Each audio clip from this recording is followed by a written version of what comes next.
दैनिक खबर कागज अपराह पक्षर बारिपदा स्थित रोटारी क्लब ठारे जिला स्तरीय सारस्वत बंधु मिलन और संवादना पर्व अपराहर मयूरभंज साहित्य झर अनुष्ठित हो जाइछि।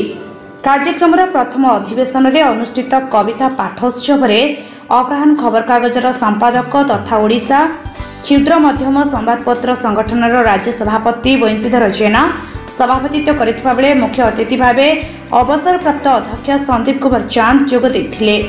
कार्यक्रम में सम्मानित अतिथि भावे श्री जगन्नाथ संस्कृति गवेषक भागवत प्रसाद पंडा और वरिष्ठ कवि दीपक कुमार शतपथी प्रमुख उपस्थित रहिथिले। कवियत्री स्निग्धाजी महापात्र संयोजन मयूरभंज जिलार विभिन्न प्रांतरू आसिथिबा कवि और कवयित्री माने निज निजर कविता पाठ करथिले।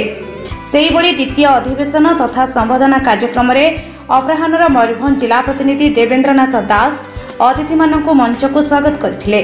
संपादक वंशीधर जेना सभापतित्व द्वितीय अधिवेशन मुख्य अतिथि भावे बारिपदा पौर परिषदर अध्यक्ष कृष्णानंद महांती, मुख्य वक्ता भावे बारिपदा उपजिलापाल डॉक्टर दयासिंधु परिड़ा जोग देथिले। सेहीपरि सम्मानित वक्ता भावे वरिष्ठ सांबादिक राधेश्याम प्रधान, सम्मानित अतिथि भावे विशिष्ट समाजसेविका विरजा देवी और कविरत्न नूतन कुमार बेहेरा एवं बरण्य अतिथि भावे अपराहर प्रकाशिका तथा अर्पणर संपादिका लक्ष्मीप्रिया दास जोग देथिले। एही अवसर में समाजसेवा तथा साहित्य क्षेत्र में उल्लेखनीय अवदान पाई विशिष्ट समाजसेवी नीरज कुमार पोथाल, कवि शरद चंद्र नायक, कवयित्री स्निग्धाजी महापात्र, कल्पना बिंधाणी, नमिता दास, कवि गोपाल चंद्र साओ प्रमुख को संवादित करा। अन्य पक्षरे 30 रु ऊर्ध्व कवि को स्वीकृति पत्र प्रदान करा। आज थिला मयूरभंज अपराहर मयूरभंज साहित्य झर जिला सारस्वत कार्यक्रम आमे सारा ओडिशा रे 30 जिले में कार्यक्रम चलछि।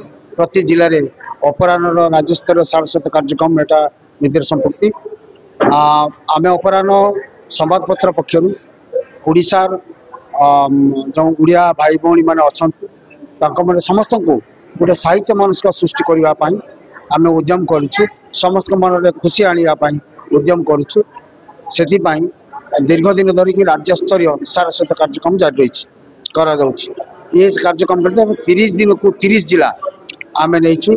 प्रत्येक दिन आम गोटे जिलार स्वतंत्र पृष्ठा प्रकाश पाऊँ। से जिलार लोक मान सुजोग दौचु।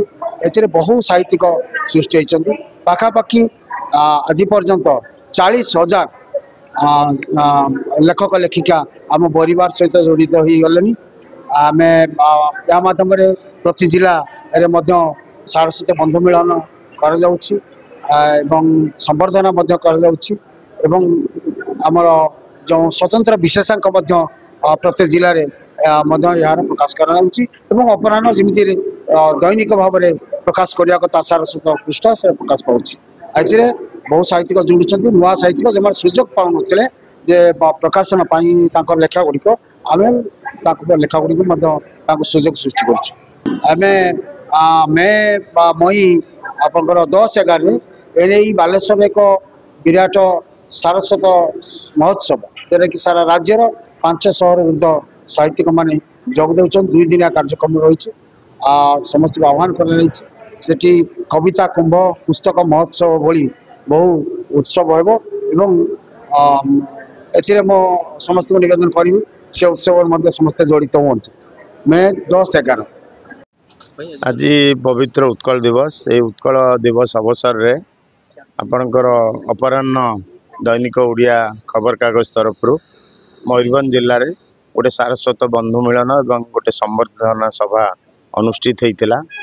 विशेष करके अपराह्न खबर कागजर जी संपादक अच्छा वंशीधर बाबू सी जड़े मोर गोटे विशेष बंधु एवं ओडिया भाषा संस्कृति एवं तार जागरण पाई से तांकर खबर कागज माध्यम रे समग्र ओडिशा रे एभली कार्यक्रम अनुष्ठित करुचंती।